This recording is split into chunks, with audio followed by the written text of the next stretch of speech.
Hi, everybody. Meteorologist Joe Cioffi here. Weather in 5 days and 5 minutes, where we have a storm surge and a hurricane watch up from Suffolk County on Long Island and New Haven in Connecticut, eastward across the rest of Long Island, the rest of coastal Connecticut into Rhode Island and southeastern Massachusetts, which includes Cape Cod. Tropical storm watches up for the southwestern Connecticut coast back to what the shores of Westchester County, the Bronx, northern Queens, and the North Shore and South Shore of Nassau counties and the land masses that are very close by. So we're going to try and make some sense of all of this because there's still a lot of uncertainty with regards to where the final track is going to wind up in terms of a landfall. And we've been seeing this sort of gradual shift to the west over the last couple of days. It seems like we go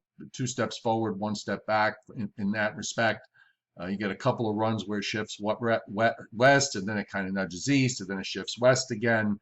And I still think we're going to probably be in this relative uncertainty. And if you're in coastal New Jersey, I would just pay attention to the forecast because if we get something radical to happen, which is not impossible given the situation that we're dealing with meteorology, you might have to maneuver quickly. So let's make sure you got it in the back of your mind that as it stands on the forecast at the moment for coastal New Jersey, everything is going to pass to the east and really will have minimal impact other than kicking up the surf.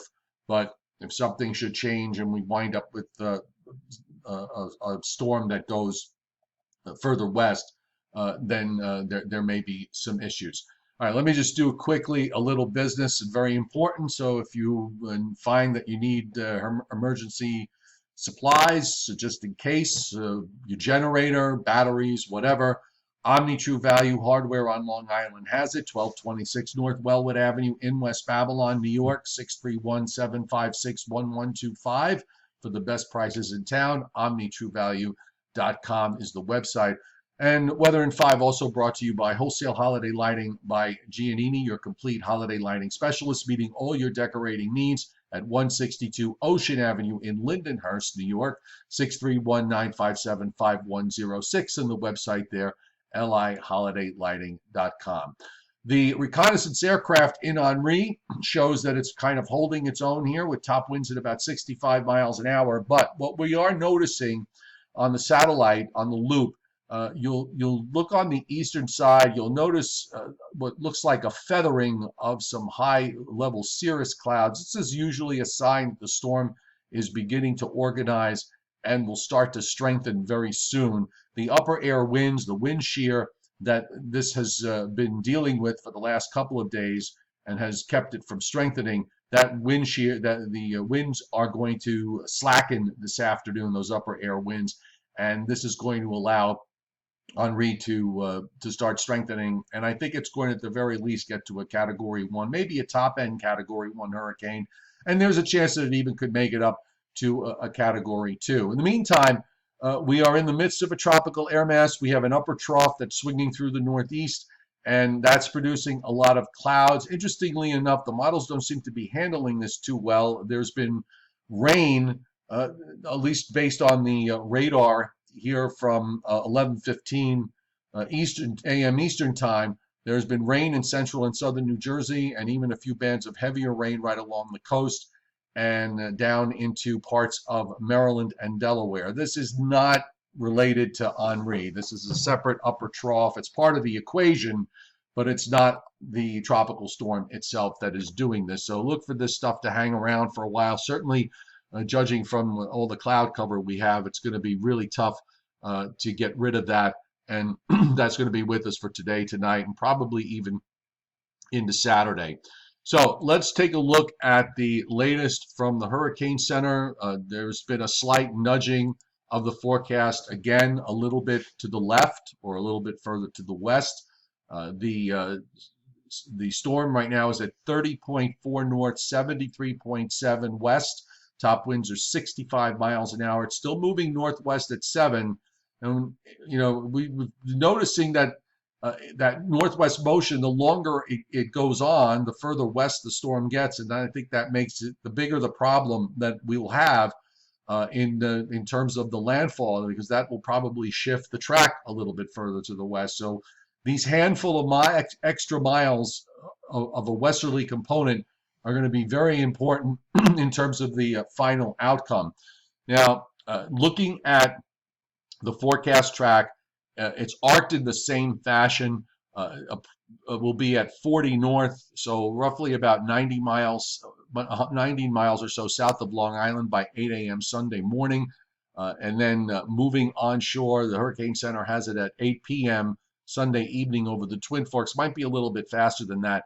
And then moving up into central Massachusetts. We have a rather wide range of weather model outcomes here from overnight. These were the latest hurricane tracking models. And there are, first of all the members here bring it on shore except for one. So we can throw that one out. That looks very unlikely to happen.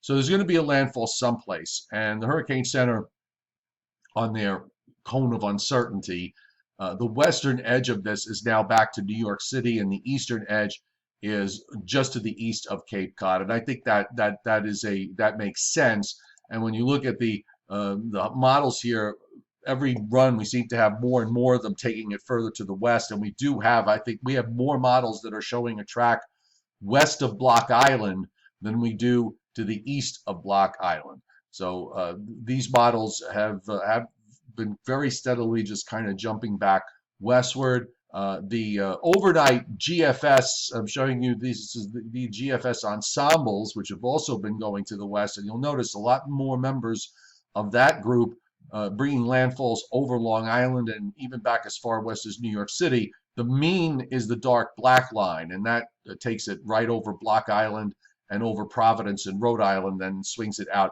to the northeast from there. And the intensity models, just about all of them, a new one just popped up. These things update as the day goes on, as these models finish their runs and they're added to the graphic. But we have about half of them keep it as a low end. Half of them keep it as a high end tropical storm, and half of them take it to a Category 1 hurricane. I'm leaning on the side of this reaching hurricane strength. I think the upper air conditions are fairly favorable, and I don't see what's going to stop it. It's really almost there. So it's just a matter of that wind shear and those winds dropping off in the upper atmosphere to get this to strengthen. Now, this is the latest NAM model. The in-between run took the storm to New York City. That was the one from overnight that came out at 4 this morning. So this one from 10 a.m. this morning. And you'll notice the track here. This is Saturday evening. So as far as our weather is concerned, in eastern Pennsylvania to southern New England anyway, other than the isolated shower or thunderstorm for Saturday, it's just going to be a very warm, humid, and probably a mostly cloudy type of day. And by 2 a.m., we've got Henri as a Category 1 hurricane based on that pressure, about roughly 150 or so miles southeast of Riverhead on Long Island, which is on the western edge of the Twin Forks, for those of you who don't know. And then it just kind of moves northwest from there. Notice that as the storm is down here off the Virginia coast, you've got more heavy rain on the east side and less so on the west side. And usually what happens in these situations is they gain latitude. The storms tend to spread out a bit in terms of their wind field, and the rain field changes. The rain field shifts from the east side to the west side.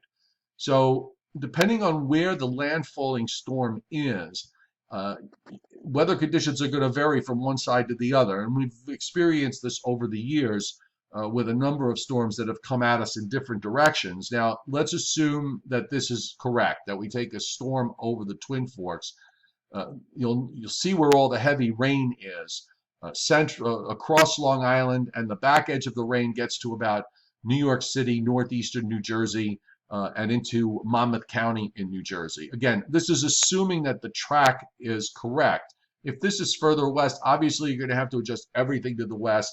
And while the heaviest rains shift to the west, the strongest winds will shift to the east side. So a track further east will bring rain, but it will lessen impacts from storm surge and coastal flooding. If we wind up with something that's further west, then the opposite will happen. You're going to see the rain shield shift westward, and you're going to see an increase in coastal flooding and storm surge. If you're on Long Island and coastal Connecticut, particularly the north shore of Long Island and Long Island Sound, this could be a situation that if it goes further west, that there could be coastal flooding coming in on the east wind. So that's important to note here.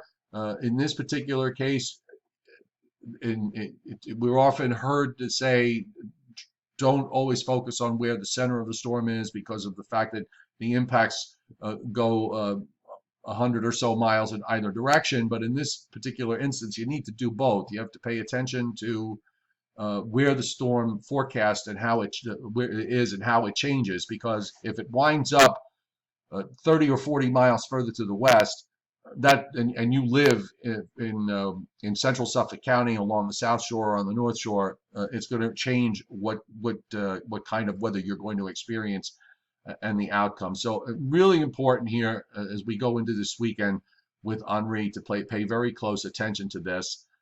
We've seen some of the models do some strange things after bringing it inland and kind of looping it back westward for a short time before kicking it out to the northeast. I don't think that's off the table. This particular run of the NAM did not do it. The last run of the NAM had some hints of it. And we have some of the other models that we're trying to show sort of a hook back. And that's because we have this upper air feature that's driving all of this in the upper atmosphere. You've got a deep upper trough an upper trough. It's not particularly deep, but it kind of hooks up with the storm and brings it on up the coast. This is the feature here after it's made landfall. And also we have a strong upper high that's building northwestward from the Atlantic across New England. That's effectively shutting off any exit door to allow this to just kind of recurve and go out to the northeast. So the bottom line is to the rest of today, tomorrow, no issues other than whatever's going on with the rain that we're seeing today in central and South Jersey.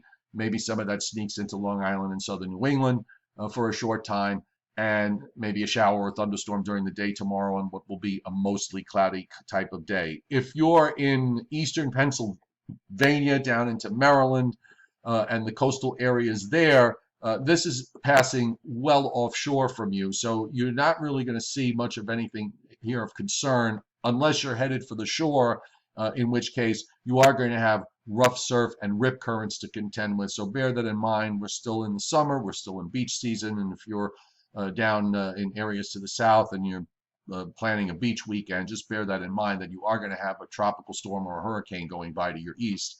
And that is going to impact the shoreline from the respective rip currents and tides. Okay.